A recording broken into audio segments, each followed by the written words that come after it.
Radio PO, c'est le premier podcast entièrement dédié au métier de l'organisation, par et pour les pros de l'organisation, conçu et animé par vos deux hôtes, Diane et Barbara.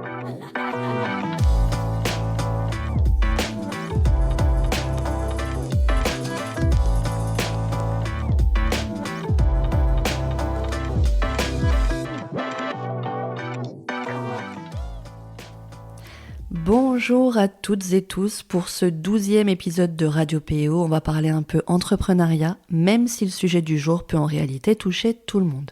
Salariés, dirigeants de petites ou très grandes entreprises, cadres intermédiaires et plus encore, il s'agit du syndrome de l'imposteur.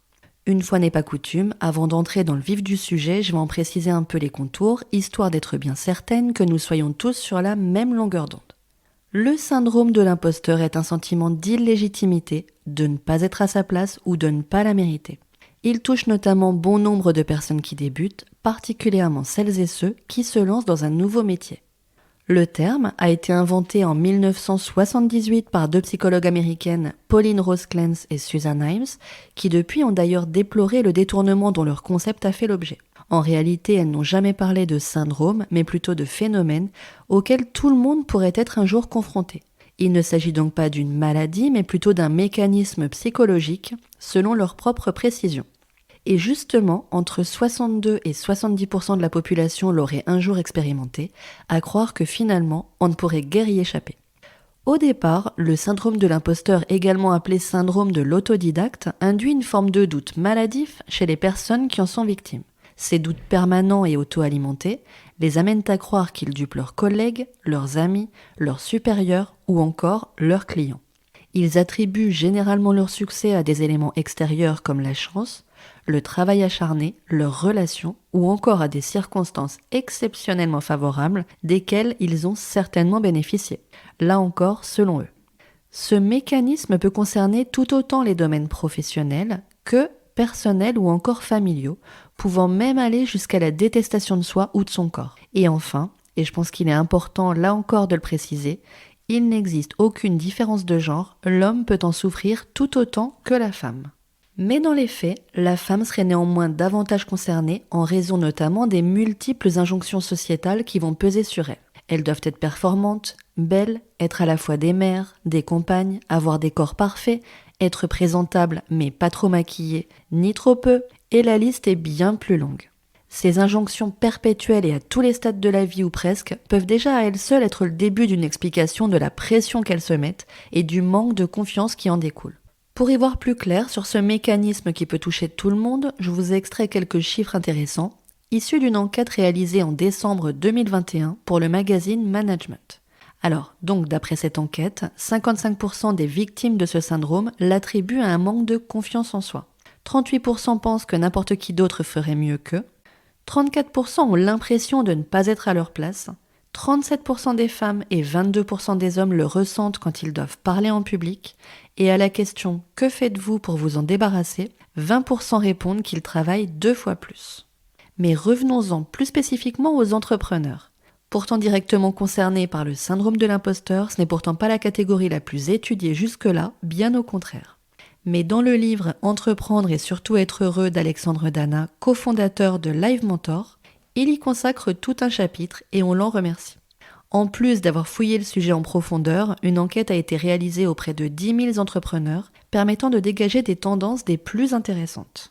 Tout d'abord, 25% des répondants se disent concernés par le syndrome de l'imposteur, soit tout de même 2500 entrepreneurs. Ce qui est d'autant plus intéressant, c'est le fait qu'au même titre que la peur de l'échec, le syndrome de l'imposteur est grandement associé au premier stade de développement d'une entreprise, à hauteur de 81%, et plus directement ceux dont l'entreprise est lancée mais qui n'en vivent pas encore. Cela concerne 42% des entrepreneurs de cette catégorie. En réalité, l'acte même d'entreprendre génère facilement un syndrome d'imposture par le simple fait de devoir sortir jour après jour de sa zone de confort, créer, innover, être force de proposition. Et puis, entreprendre, c'est aussi aller au devant de la scène, aller à la rencontre des autres et s'exposer au monde. Ce n'est pas rien, et pour beaucoup, ce sont chaque jour de nouvelles expériences, une série continuelle de premières fois, mêlant excitation et inconfort, tout au moins au début. Et les conséquences directes peuvent être par exemple de travailler déraisonnablement pour combler un sentiment d'infériorité, cherchant de cette façon à surcompenser. Et les premiers, en général, à en être victimes sont souvent les perfectionnistes. Une autre conséquence ou stratégie compensatoire consisterait à procrastiner ou même à s'auto-saboter. L'idée étant, puisqu'on se sent incapable de réussir, de renoncer à travailler. Une façon de freiner ses ambitions en ayant réussi à se convaincre de ne pas être à la hauteur. Alors, on peut éventuellement penser qu'il existe toutefois quelques petits avantages à ce syndrome qui consisteraient à ne pas se satisfaire pleinement du travail accompli et ainsi repousser ses limites pour se dépasser encore davantage. On peut aussi penser qu'il nous pousse à rester humble même face au succès et on connaît tous quelqu'un qui, au fond, en aurait bien besoin.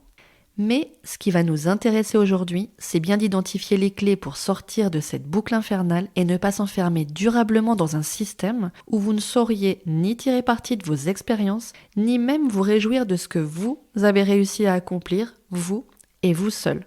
Dans le cadre d'une reconversion et lorsque l'on entreprend, il faut d'abord commencer par renforcer son sentiment de légitimité. C'est à mon sens le point principal et essentiel. De la même manière que l'on ne naît pas organisé, on ne naît pas non plus professionnel, on le devient. Comment ? Alors ça peut tout simplement passer par la formation, mais aussi par la pratique. On dit bien d'ailleurs que c'est en forgeant qu'on devient forgeron. Et puis, on a tous un jour ou l'autre été débutants, et ça n'a jamais empêché personne de réussir. C'est plutôt rassurant et encourageant, non ? Renforcer son sentiment de légitimité conduit à se sentir capable d'être, de faire, mais aussi d'apprendre et donc de progresser. Pour y parvenir, et comme je le disais un peu plus tôt, vous pouvez tout d'abord vous former pour acquérir les savoirs et savoir-faire dont vous avez besoin. Vos lectures, vos recherches personnelles et plus globalement l'intérêt que vous porterez aux thématiques qui sont les vôtres vont accroître votre niveau de connaissance et votre sentiment de maîtrise des sujets. Ensuite, travailler votre discours vous permettra là aussi d'être plus à l'aise et en confiance dans votre posture de professionnel. Malgré cela, le sentiment de légitimité ou de compétence peut être soumis à de fortes fluctuations selon les cas auxquels on est confronté. Un avis négatif sur vos prestations, un devis classé sans suite alors que vous le pensiez acquis, une personne qui vous dit que vos prestations sont trop chères alors même qu'elle ne connaît pas le marché, ou toute autre situation qui vous ferait douter de vous, peu importe vos qualités et votre excellence. Une bonne habitude à prendre consistera tout d'abord à relativiser les situations qui vous auront conduit à généraliser un sentiment négatif vis-à-vis de vous-même ou de vos capacités. J'ai aussi pu débusquer pour vous d'autres pistes dans le management de février-mars 2022. Vous pourriez par exemple créer un dossier baume au cœur regroupant les messages positifs de vos clients, chercher à être le plus objectif possible en vous basant exclusivement sur les faits, apprendre à accepter et recevoir les compliments et plutôt que de ruminer dans votre coin, essayez d'identifier ce qu'une erreur ou un échec vous aura appris. Ce qui me permet par ailleurs de vous rappeler que le succès arrive bien souvent à la énième tentative après une série d'échecs. Et je terminerai par un ou deux petits conseils personnels. Tout d'abord, faites des points réguliers et mettez de la conscience sur chacune de vos avancées, sur chacune de vos réussites, petites ou grandes. Acceptez l'idée qu'elles ne sont pas le fruit du hasard, mais bien la conséquence directe de vos actions, de vos savoir-faire. Prenez l'habitude de les écrire noir sur blanc, quitte à les consigner dans un joli cahier, ou même à ouvrir un tableau Excel dédié, et revenez-y à chaque fois que vous douterez de vous. Rappelez-vous aussi qu'en tant qu'entrepreneur, d'une envie de départ, vous avez fait le choix audacieux de vous lancer dans l'aventure, là où d'autres s'arrêtent à leur seule envie. Et ça, c'est déjà une réussite en soi.